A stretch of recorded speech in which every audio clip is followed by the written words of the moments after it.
Hey, it's Chris Allingham, the Virtual Weber Bullet, out in the garage today. I'm going to show you how to make this metal rolling platform for the Weber Smokey Mountain Cooker. First things first, I'm wearing my favorite baseball cap today. Do you know who or what this is? If you do, post it in the comments below. First person to correctly identify this logo will get a selection of Virtual Weber Bullet stickers. So post your answer now in the comments below this video.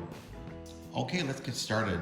I've got laid out here on the work table all the materials that you'll need to build this project. The first material we need is called steel angle. This one's called punched angle. You can see that it's called angle because it's in a V shape. It has two sides to it with a series of holes punched into it. You may recognize steel angle as the material used to hold up your garage door opener and perhaps the rails for your garage door itself. You're going to need 3 pieces measuring 26 inches long for this rolling cart for the 22-inch Smokey Mountain Cooker. When you go to the hardware store, you're going to see a wide variety of steel angle in different lengths, in different thicknesses, and in different widths. For this project, you're going to want to buy pretty much what you see right here. Punched angle that has round holes in it. You may find a material that looks like this. This is also a type of punched angle, but you'll notice it has a series of round holes and then oblong holes. This material is usually a thicker gauge material, and it's also wider material. It's 1.5 inches wide in this dimension instead of 1 1/4. This is great material, but it's really not that easy to work with for this project. So what you want to do is find 1 1/4 inch round hole punched angle. The gauge is not so important. It can be 18 gauge, it can be 16 gauge. That's just a measure of the thickness. Either one will do, but I really encourage you to look for punched angle that has all round holes, is 1 1/4 inch wide. Now I've made this project a couple of times. When I first shopped for this material at the Home Depot, all I could find were this type of material, 4-foot lengths of round punched steel. When I went to Lowe's, however, I found they had 6-foot and 4-foot lengths. So you can go ahead and buy whatever combination of lengths that you like, as long as you're able to get a 26-inch cut out of the piece. So with 48-inch pieces like this, you can only get one 26-inch piece out of each length of steel. If you can find a 6-foot length, you can get 2 pieces out of that, and then 1 piece out of a 4-foot length of steel. Do what you have to do to, save on waste, but at the end of the day, you got to come away with 3 pieces measuring 26 inches long. You'll need 3 rubber casters for this project. These are 3-inch rubber casters that came from the Home Depot, and they are locking casters, so you can lock any 2 of the 3 wheels to secure the Smokey Mountain Cooker from rolling around. And finally, you're going to need 3 flat washers and 3 nuts. You're going to want to size these according to the size of the post on your caster. These happen to be 3/8 inch flat washers and nuts. They're zinc coated, just like the steel angle behind them. All these parts are zinc coated. They're not stainless steel. There's no need to spend that much money on parts like that for this project because this is something that sits outside the cooker and it never gets hot enough to create any health issues with your food. So I know there are a lot of people concerned about putting zinc parts inside their Smokey Mountain Cooker, but this is just a rolling platform beneath the cooker. It won't present any health problems to your food. So these are all zinc plated parts that will resist rust. So starting with my first piece, I'm going to measure out 26 inches and I'm going to make a mark with my pencil. Then I'll extend that line all the way around the outside of the angle steel. And I'll extend it to the other side as well. And now it's just a matter of cutting with a jigsaw or with a hacksaw. And now just repeat that process for the other 2 26-inch pieces. If you end up with some rough edges, you can just hit those with a file if you want to. Okay, now it's time for assembly. So you're going to take 2 of these pieces and overlap them at the last hole. You're going to want to, I think, be consistent in how you do this. So I have the left angle on top. I have the right angle on the bottom. And then every time I do another corner of this and I turn it, I do the same thing. I have the left piece above, the right piece below. That way it's consistent all the way around the entire rolling platform. It's important that when you pick out a caster that you pick one that fits through the hole in the angle. So make sure that you have chosen a caster that does fit properly. Last thing you want to do is have to open up those holes. Slip over the flat washer and then go ahead and just get that nut finger tight.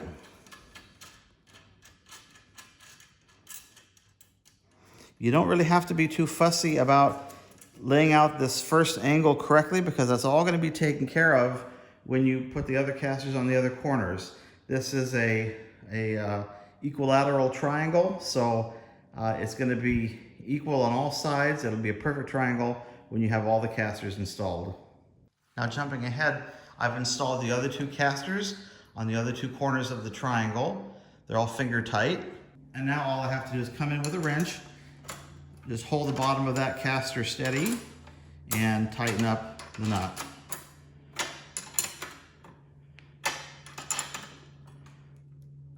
That's good. So here's the finished product. You can see that it rolls around quite easily. Very smooth action on those 3-inch rubber casters.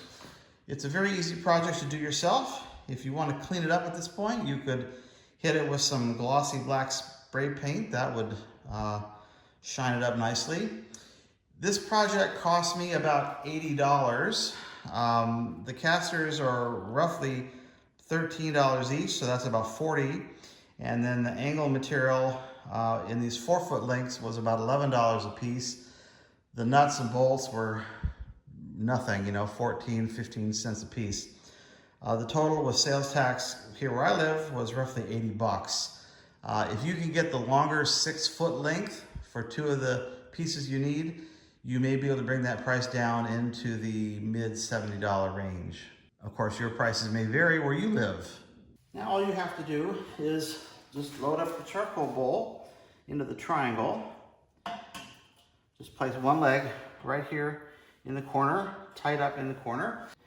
And then you'll see that the other sides also just sit right up in their corner as well. And if you want to, you can run a zip tie through some of these perforations over the leg to secure it to the cart. I don't think I'll do that because I'd like to lift the bowl off the cart in order to dump out the ash. And in case you're wondering, as you can see in this photo, the 3-inch casters with the hardware and the thickness of the angle steel raises the 22-inch Smokey Mountain Cooker about 3 5/8 inches off the ground. Now, as I mentioned, the length of these pieces of angle steel for the project for the 22-inch Smokey Mountain Cooker, those lengths are 26 inches per side. Now, what about for the 18-inch cooker? Well, I have those measurements here. For an 18-inch, you'll need to make those 3 pieces 20 inches long each. And for a 14-inch Smokey Mountain Cooker, they are 14 inches long each. Now, that might seem sort of strange to you that those sizes or the ratio of those distances changes based on the size of the cooker, but it has to do with the layout of the legs. On the 22-inch smoker, the legs they're splayed out much further than on the 18-inch cooker. And on the 14-inch cooker, the legs are essentially vertical. So that's why you have this difference in dimension between the 3 cookers. Now, before I close, I want to give credit where credit is due. I didn't come up with this idea myself. I first learned about it from one of our members on the Virtual Weber bulletin board. He did a highly customized 22.5-inch Smokey Mountain Cooker, and this rolling cart was one of his additions to his smoker. I will include a link to his project page in the description of this video for you to check it out.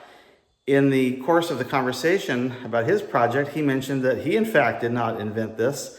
He saw it on another YouTube channel, so I will include a link to that YouTube video as well in the description. We want to make sure that we give credit where credit is due. So you now know everything there is to know to build this project, and if you'd like, we can say goodbye right now. But if you want to stick around for just a second, I want to tell you a little bit more about this product that I showed you during the video. This is a slightly different type of steel angle that you'll also find at the hardware store. when you see it, you might be tempted to buy it. You might have one of those Tim the Toolman Taylor moments where you go, oh, oh, oh, more power, stronger material. It's a little bit wider, 1/4 inch wider. It's a little bit thicker. And the real temptation is that it comes in longer lengths. And so you may think, well, I can just get a long length of this and I can get all my pieces out of it. There are some problems with this material. The main problem is that, I'll see if I can show you this. The caster I bought with that stem, it doesn't go through these dashed perforations.